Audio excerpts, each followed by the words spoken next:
样就满意了，是吧？这样就满意了，是不是？以前的六个孔打得超慢，就一步一步的他才进得准，不然他就完全不稳了。现在都看不清，不是你苹果的那个景树那里应该它条头那里也有。哎，那个他就准了。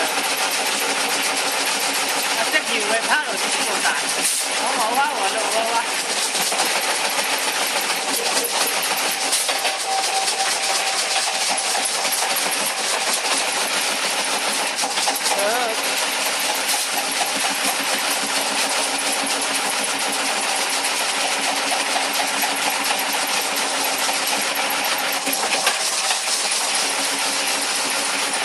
你聽埋佢，我哋啲無薪渣咧，都係會改光嘅曬㗎。